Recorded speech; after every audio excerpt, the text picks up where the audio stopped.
Bismillah, Assalamualaikum warahmatullahi wabarakatuh. Alhamdulillah, segala puji bagi Allah Ta'ala yang telah memberikan kepada kita berupa nikmat kesehatan, sehingga hari ini kita dimudahkan untuk melaksanakan pembelajaran tatap muka. Baik, ananda semuanya yang soleh, kaifahalukum? Semoga Allah Ta'ala selalu memberikan kesehatan kepada kita semua.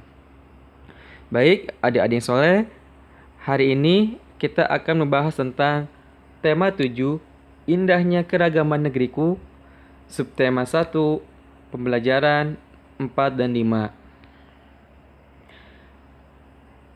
Di pembelajaran 4 dan 5 ini, kita akan membahas tentang cara melestarikan bahasa daerah, keragaman agama, dan kebebasan di dalam beragama.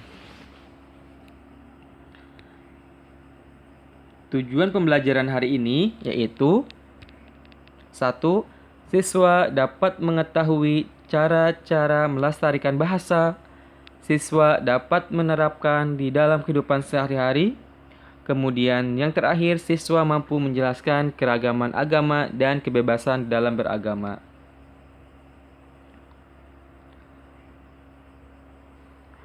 Materi yang akan bahas yang pertama yaitu cara melestarikan bahasa daerah.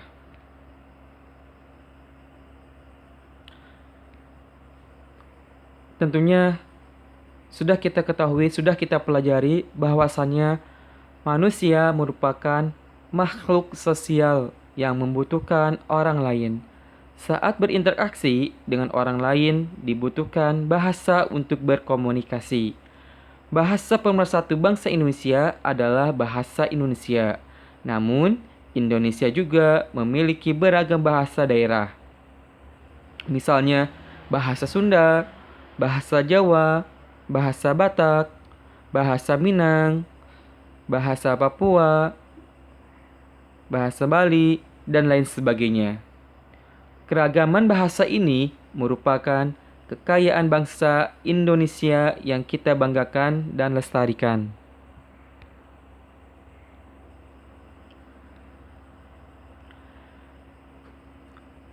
Bagaimana sikap kita di dalam melestarikan bahasa daerah?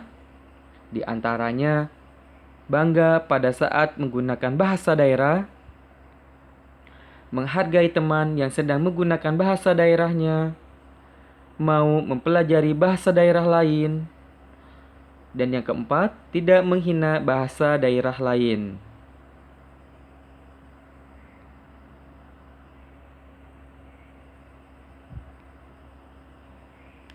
Materi yang kedua yaitu keragaman agama dan kebebasan beragama.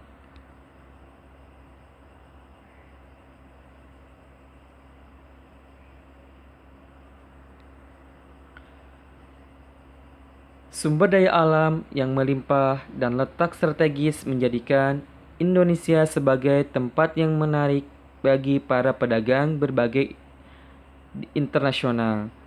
Mereka dari berbagai negara dengan latar agama yang berbeda-beda untuk melakukan jual beli di Indonesia. Nah, hal ini yang menyebabkan munculnya berbagai agama di Indonesia. Kenapa? Karena yang sudah dijelaskan tadi, bahwasanya letak geografis Indonesia yang sangat strategis sehingga menjadi jalur perdagangan internasional atau jalur perdagangan berbagai negara. Sehingga para pedagang yang berasal dari negaranya masing-masing kemudian melaksanakan transaksi jual beli di Indonesia atau berdagang. Ya, selain itu mereka pun juga ikut atau turut menyebarkan agamanya masing-masing.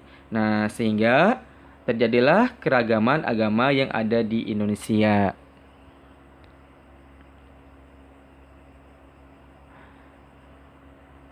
Nah, seperti yang kita sudah ketahui dan sudah kita pelajari bahwa setiap umat memiliki kitab suci dan tempat ibadahnya. Yang pertama, agama Islam. Kitab suci agama Islam adalah Al-Quran. Kemudian tempat ibadahnya adalah di masjid. Kristen, kitab sucinya adalah Injil atau Alkitab. tempat ibadahnya di gereja. Yang ketiga, Katolik, kitab sucinya Alkitab atau Injil, tempat ibadahnya di gereja. Kemudian yang keempat, Hindu, kitab sucinya adalah Weda dan tempat ibadahnya di pura. Kemudian yang kelima, agama Buddha, kitab sucinya adalah Tripitaka, kemudian tempat ibadahnya di wihara. Dan yang keenam, Konghucu, kitab sucinya adalah Sisu dan tempat ibadahnya adalah di kelenteng. Nah, 6 agama ini adalah agama yang diakui di Indonesia.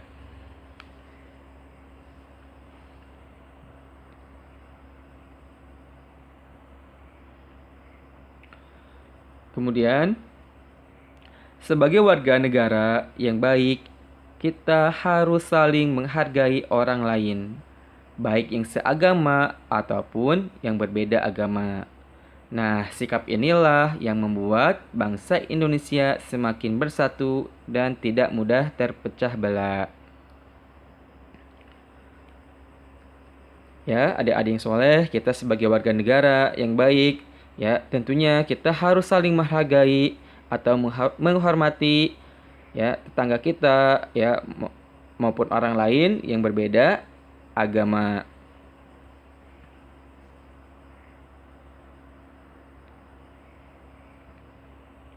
Baik, alhamdulillah materi hari ini sudah selesai. Semoga ilmu yang disampaikan dapat bermanfaat bagi kita semuanya. Anda harapkan adik-adik yang soleh tetap semangat dan istiqomah di dalam belajarnya, mandiri dan tanggung jawab. Semoga Allah Ta'ala memudahkan urusan antum semuanya. Dan jangan lupa untuk selalu menjaga kesehatan, tetap dijaga protokol kesehatannya, dan dijaga pola makannya. Anda harapkan antum semuanya jangan banyak terlalu bermain, ya, terutama bermain game. Sekian dari Ana. Barakallahu fikum. Jazakumullah khairan. Wassalamualaikum warahmatullahi wabarakatuh.